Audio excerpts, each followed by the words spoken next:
现在欢迎您来到高白手世界。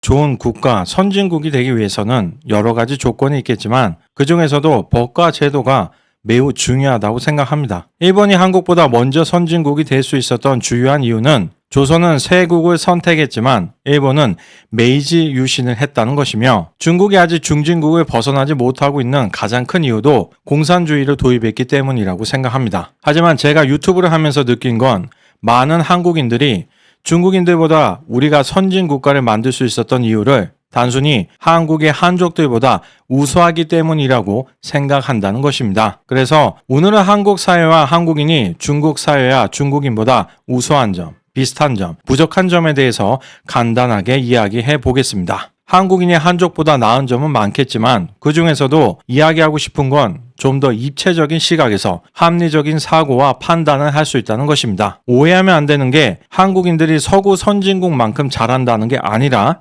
단지 중국하고 비교했을 때 상대적으로 낫다는 겁니다. 예를 들면 정치인에 대한 평가를 하면 그 사람의 공과를 분리해서 판단해야 한다는 것입니다. 박정희 전 대통령의 경우 북한의 침략에서 국가를 보호하고 경제 발전에 초석을 다졌다는 위대한 업적이 있지만 이제는 독재를 했었다는 부분에 대해서 비난을 받고 있죠. 김대중 전 대통령의 경우 IMF 경제 위기를 돌파했다는 성과가 있지만 햇볕 정책으로 인해 북한이 핵무기를 보유할 수 있게 도운 과오가 있죠. 이처럼 자유로운 사회, 민주적인 사회는 사람이나 사건을 평가할 때 좋은 점과 나쁜 점을 분리해서 평가합니다. 하지만 중국은 대표적으로 이게 안 되는 사회입니다. 마오쩌둥은 신중국을 건립했지만 대약진 운동과 문화 대혁명에 의해 수천만 명의 중국 인민들이 희생된 것으로 알려져 있습니다. 중국은 매년 난징 대학살의 희생자들을 추모하고 일본 제국주의를 매섭게 비난합니다. 당시 희생당한 중국 인민들은 적어도 수십만 명으로 추산되고 있습니다. 수천만 명 대 수십만 명. 지금 일본군에 의해서 희생된 숫자가 100분의 1 정도이기 때문에 별거 아니라고 주장하는 게 아닙니다. 단 한 명의 목숨이라도 소중하니까요.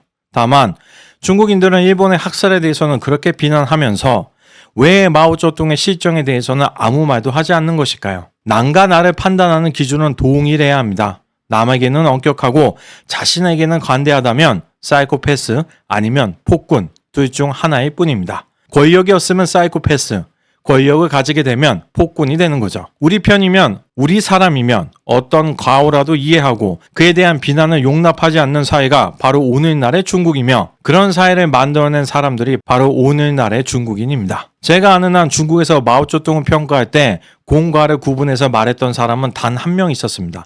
바로 덩샤오핑입니다. 덩샤오핑만 마오 주석의 공을 7, 과를 3이라고 말했지 그 이후에 어떤 공산당 총석이, 국가주석 혹은 중국 정부가 공식적으로 마오 주석의 과에 대해서 언급하는 경우는 없었습니다. 물론 아주 일부의 한국인들도 이런 사고방식 혹은 정서를 가지고 있기는 합니다. 제가 얼마 전 올린 이강인의 탁구게이트 관련 영상의 댓글들을 보면 어렵지 않게 그런 사람들의 사고방식을 확인할 수 있습니다. 제가 그 영상의 댓글들을 대부분 확인했는데 크게 세 종류였습니다. 첫 번째, 사실을 인정하지 않습니다. 자신이 옹호하는 사람에게 진실이 불리하다는 걸 알기 때문에 무조건 모르쇠로 일관하는 겁니다. 보도가 거짓이다, 언론의 찌라시다, 억지다 등. 하지만 이강인의 사과문만 봐도 본인이 잘못했음을 분명히 인정하고 있죠. 만약 언론에 보도된 내용들이 진실이 아니었다면 이강인이 언론사를 고소했겠죠. 그런데 고소했습니까? 아니면 정정 보도를 하라고 요청했나요? 아니죠. 그럼 신문 내용은 팩트라는 겁니다. 그런데 어떤 사실관계를 더 확인해야 합니까? 두 번째, 장황하게 사건과 관련 없는 이야기를 늘어놓고 마지막에는 뜬금없이 인신공격을 합니다. 메시지에 대한 반론을 제기할 수 없기 때문에 메신저를 공격해서 메시지를 약화시키려고 하는 발악입니다. 전형적인 중국식 사고방식이죠.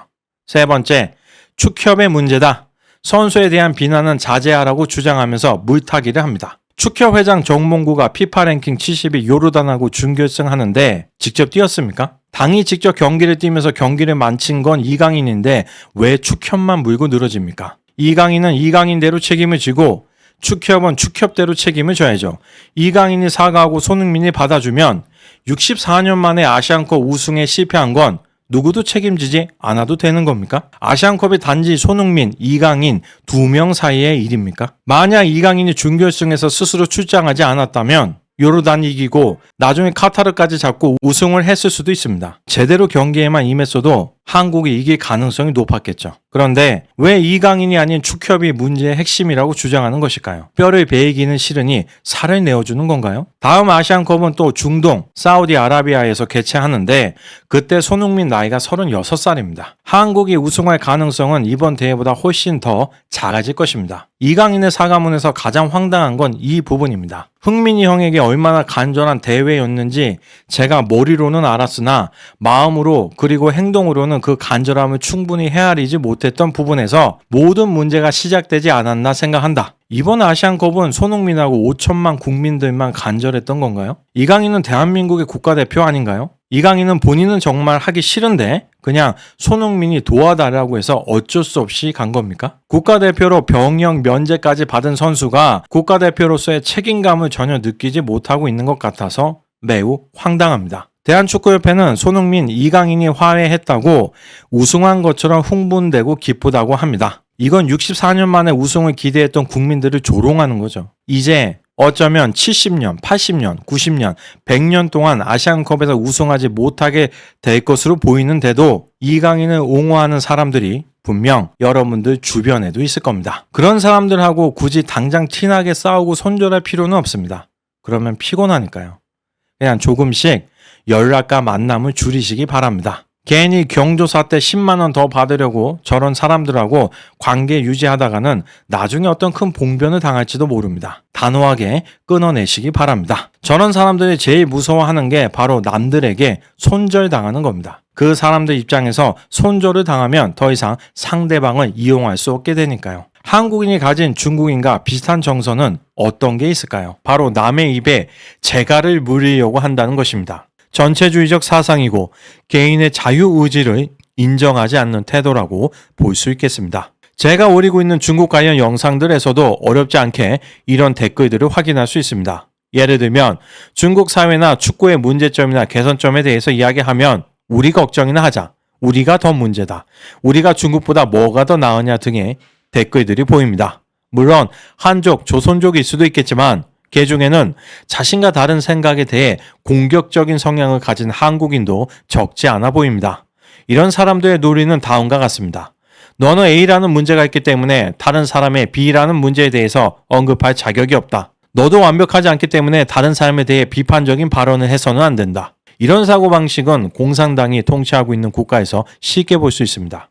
당이나 중국 사회에 불만을 가진 인민들의 입을 막기 위해 기득권층이 주로 사용하는 방법이죠. 왜 이렇게 반응하냐면 지적당한 A에 대해서 개선하지 못하거나 개선하고 싶은 생각이 없기 때문에 자신들이 반격할 수 없는 메시지는 그냥 무시해버리고 메신저의 문제를 부각해서 그 메신저가 전달하고자 하는 메시지까지 무력화시키려고 하는 것입니다. 제가 세상에서 제일 극혐하는 게 이렇게 다른 사람 입에 재갈을 물으려고 하는 사람들입니다. 2024년 현재 서로 다름을 인정하는 걸 불편해할 사람은 공산주의자 혹은 공산주의식 사고방식을 가진 사람밖에 없을 것입니다. 정상적인 사회라면 다른 사람의 B라는 문제를 비평하면서 동시에 내가 가진 A라는 문제에 대해서도 인정하죠. 그래야 사회 그리고 나 자신이 발전할 수 있는 것 아니겠습니까? 너도 문제 있으니 입 다물라는 건 자신은 물론 사회 전체를 퇴보시키는 어리석은 행동입니다. 예를 들어 저는 중국 요리를 평가하는 사람입니다. 제가 어떤 중국 요리를 평가하면서 이 요리에는 기름이 너무 많이 들어가서 먹기에 좀 불편합니다 라고 말했다고 한국 찌개에는 소금이 너무 많이 들어가기 때문에 중국 요리에 기름이 너무 많이 들어간다고 비평해서는 안 된다고 말한다면 여러분은 이해하실 수 있겠습니까? 그런 말이 하고 싶으면 한국 음식을 평가하는 사람한테 가서 말을 해야죠. 가끔 왜 중국 축구에 대한 영상을 만드냐고 궁금해하는 사람들도 있습니다. 하지만 한국 축구나 세계 축구 이야기를 하는 채널이 훨씬 더 많습니다. 일론 머스크가 화성에 가겠다고 하며 투자를 늘릴 때 많은 사람들이 머스크를 비난했습니다. 현재 굶어 죽는 사람들이 얼마나 많은데 그런 곳에 돈을 낭비하냐는 것입니다. 대표적인 사람이 바로 세계적인 부호 빌 게이츠입니다. 하지만 머스크는 말합니다. 어려운 사람들이 많은 것을 안다. 하지만 EU 전체의 관점에서 봤을 때 아주 조금은 우리가 가진 자원의 일부는 미래를 위해 투자를 해야 한다고 생각한다. 그리고 그가 생각하는 그 미래의 투자가 바로 화성에 가는 것, 화성에 식민지를 건설하는 것입니다. 따라서 머스크의 꿈은 자신은 물론 더 나아가 인류의 미래를 위한 한 발걸음이지 단순한 낭비가 아닙니다. 물론 이 채널의 중국 관련 영상들이 머스크의 화성의 꿈만큼 대단하고 멋진 일은 아닙니다. 하지만 당신이 불필요하다고 생각하는 주제의 영상이라도 누군가에게는 의미가 있을 수 있고 대다수가 한국 이야기를 하고 있는 지금 어떤 소수는 우리 전체를 위해 중국에 대한 이야기를 할 필요가 있다는 겁니다. 중국에 대해서 많이 알아야 더 이상 중국에 당하지 않을 수 있고 중국과 더 많은 협조를 할 수도 있는 것입니다. 더불어 중국을 욕하지 마라, 중국을 비웃지 마라 등의 댓글도 가끔 보이는데 욕이라는 건 개새끼야, 씨놈아 이런 게 욕이고 저는 지난 영상들에서 욕설을 한 적이 없습니다. 또한 항상 사실에 기반한 저의 의견을 말했으며 전달하는 태도 역시 비웃는 것으로 비춰질 만한 부분은 없다고 생각합니다. 그렇다면 중국 인민들이 한국인보다 나은 점은 무엇일까요? 잼버리 사태 모두 기억하시죠? 나라 돈은 엄청 쏟아붓고서 세계적인 망신을 당한 전라북도 새만금 세계 스카우트 잼버리. 중국도 부정부패 비리가 심각하죠. 하지만 최소한 국제적인 행사를 준비하면서 망칠 정도로 슈킹을 하지는 않습니다. 적어도 한 사람의 중국 인민으로서 중국의 체면이라는 걸 생각하기 때문이죠.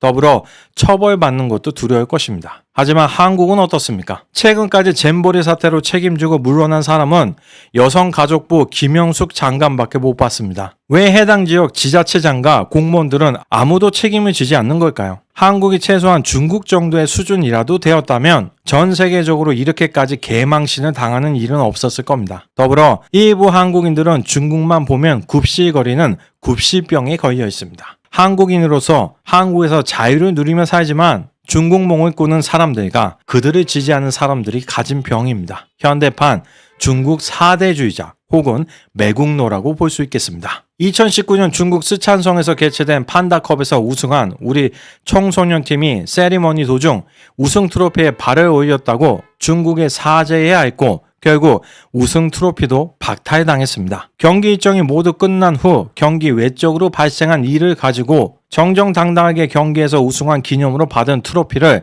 강탈당한다는 건 일반적인 상식선에서 이해가 가지 않습니다. 감사합니다.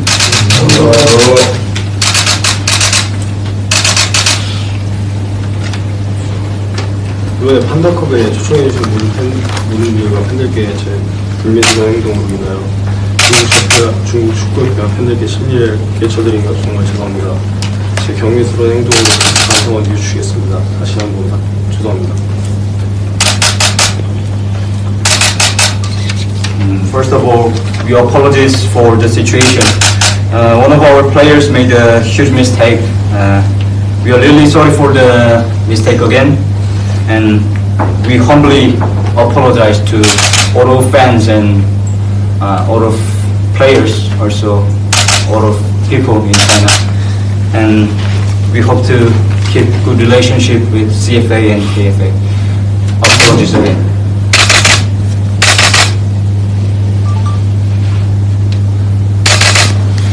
더불어 축구는 발로 하는 운동이며 축구의 고향 유럽에서도 흔히 볼 수 있는 축하 동작이기 때문입니다. 우승 트로피는 한국 국가대표팀이 스스로의 힘으로 쟁취한 것이지 중국 황제가 하사해 준 것이 아니지 않습니까? 물론 당시 한국은 3전승으로 우승, 중국은 3전패에 득점 0골, 실점 7골로 꼴등을 한 것도 중국의 엄청난 분노에 영향을 준 요인이기도 할 것입니다. 저는 판다컵 사건에 대해서 그냥 중국이 중국식으로 반응했다고 생각하고 있었는데 문제는 놀랍게도 중국이 아니라 바로 우리 내부에 있었습니다. 당시 국내에 중국 굽실병에 걸린 많은 한국인들이 우리 청소년팀에게 엄청난 비난을 쏟아부었기 때문입니다. 만약 중국 축구 청소년팀이 해외 대회에서 우승하고 똑같은 세리머니를 했어도 최소한 중국 인민들은 자국 대표팀을 우리가 비난하는 것처럼 비난하지는 않았을 겁니다. 우리가 잘못한 게 있는데 무지성으로 감싸라는 게 아니라 옳고 그름을 판단해야지